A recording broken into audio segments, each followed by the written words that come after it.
Our next guest calling all this a desperate attempt to weaken the president. He's our headliner. He's the former Attorney General, Jeff Sessions, now a candidate for his former U.S. Senate seat in Alabama. Good morning. Sir, how you doing? And thanks for Good morning, Bill and Sandra. With us today. You wrote a piece at FoxNews.com. I'll just share the headline. Trump impeachment hearings are desperate Democratic attack on him. No reason to impeach. Despite your history in the piece, you say it's all political theater. You are in support of this president. What did you see yesterday? Well, I didn't see anything that changed my mind about that. I think Ken Starr last night on Fox said, great lawyer and former federal judge, Ken said that that this is all more appropriately done as oversight by Congress, not an impeachment matter. And that's the way I feel about it. The Constitution says that you impeach upon conviction for treason, bribery, high crimes, misdemeanors. And I don't see that we've met that test yet. Certainly, I don't believe it will happen. And but it looks like the decision has been made. It looks like before the evidence comes in, the votes are supposedly lined up and are going to be driven through to produce an impeachment that's going to take weeks and weeks and weeks of congressional time when we need to be fixing immigration, standing up to China, funding our military. Those are things that need to be the top focus of our country. I'm just really concerned. I would urge our Democratic members of Congress to consider the Constitution. They're bound by it under their oaths to follow the Constitution, and they should not be pushing this forward. But some hear you say that, and they'll say they're not going to stop here, and this is they're going to take this all the way as far as they can take it. What is the end? How does this end? I think that from what I hear, the Democrats have made up their mind before the trial to return impeachment charges. They'll dump it on the Senate, and somehow they think this is going to be helpful to them. But the Senate's not going to impeach on this evidence, nowhere close to the two-thirds vote that would be needed to impeach. So I think it's really an abuse of the process. Oversight, bringing witnesses in and finding out things and making criticisms, that's one thing. But to go drag this country through such a process, I do not believe is justified. You know what the president feels about your ultimate decision 2 years ago to recuse yourself on the Russia matter. And we're all well aware about your history together. When was the last time you communicated with him? Well, it's been some time. I haven't talked to him recently. We had a disagreement on that, but he knows that in the Senate I was his #1 supporter. I was his first supporter, but more than that, I was the #1 advocate for the issues he ran on.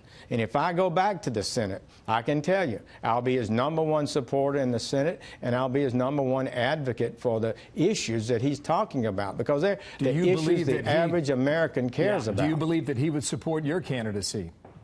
Well, I hope so. I'm certainly going to hope that will happen. And he said that he's not going to attack me in the race. And but we're taking our case to the people of Alabama, and they will decide who their next senator is. It's not my seat. It's the people's seat in Alabama. So and that's who I'll be asking.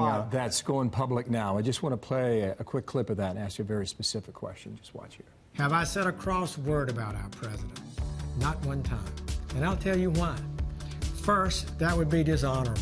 I was there to serve his agenda, not mine. Second, the president's doing a great job for America and Alabama, and he has my strong support. Okay, so make your case. Why do you want your job back?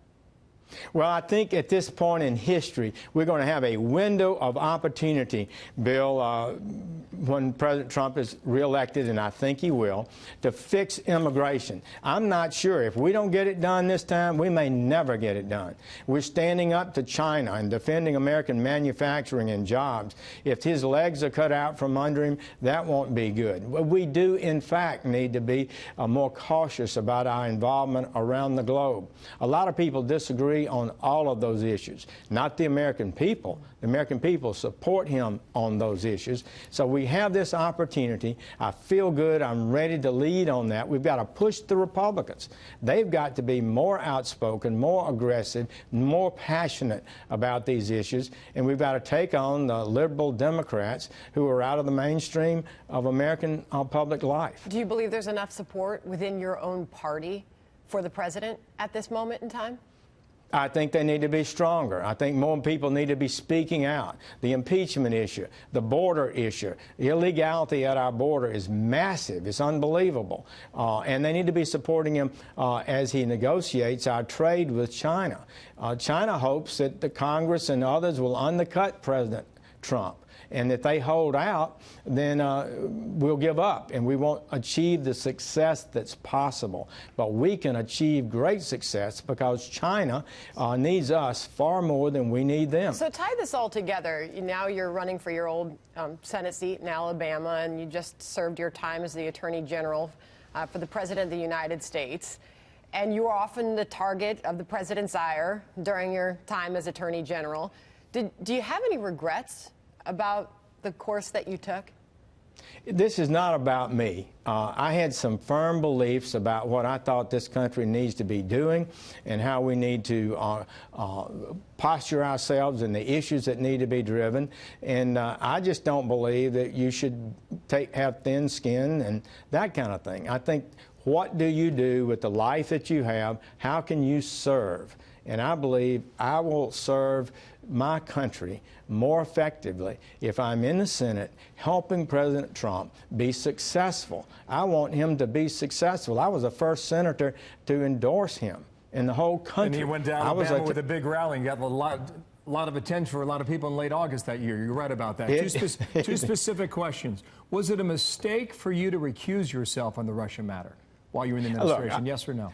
President and I had a disagreement over it. There's no doubt about that. I believe I did the right thing. I don't have any regrets about and on that, had service. you not recused yourself, how do you think this term would have been different for him?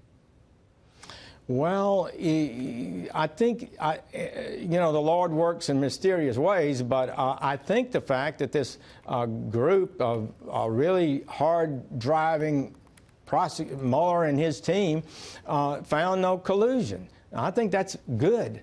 I thought it would be that way. I certainly knew of no wrongdoing. And so I do believe that he'll be on sound footing as we go forward. They don't even raise that anymore as part of an impeachment charge. So sometimes things work out differently than we can imagine. How would you describe your relationship with the president today? Well, I think maybe everybody understands that relationship. He's a strong-willed person. He speaks his mind when he's concerned about something. But he also has a history of getting back in good relationship with people he's had a disagreement with before. I'm confident we can do that. That will certainly be my goal. But my goal, first and foremost, is to serve the people of Alabama, to try to advance what's good and decent and right for the United States of America. Last topic here, sir. We now believe that members of Congress will be getting invitation on behalf of the Department of Justice and the Inspector General to look at what Michael Horowitz has concluded from the investigation of the campaign of 2016. FISA abuse, what that was all about, etc. We don't believe we're going to see that prior to Thanksgiving. When we do get it, what will be in it? Well, I'm not going to speculate about that, but I do think it's highly appropriate for the Inspector General to look at it. And Attorney General Barr has said he's going to investigate what happened back in 2016 to see if there was a sufficient predicate for the activities that he has called, rightly I think, spying on the Trump campaign. So that's good to look at that. These people don't get to conduct their activities without being subjected to oversight. So I think that'll be healthy. I think American people want to know, and they have a right to know. So that'll be the Horowitz Inspector General report and the Barr investigation will be healthy things for the Republic. Final question. How do you think Bill Barr is doing in that role that you know so well? I'm a big fan of Attorney General Bill Barr. The man is smart. He was Attorney General before. He served in the Department of Justice before. He loves the Department of Justice. I've considered him a friend. I served under him. When he was Attorney General, I was a United States Attorney in Alabama. And so I know him, and I have the highest regard for Attorney General Bill Barr. Jeff Sessions, thank you for your time.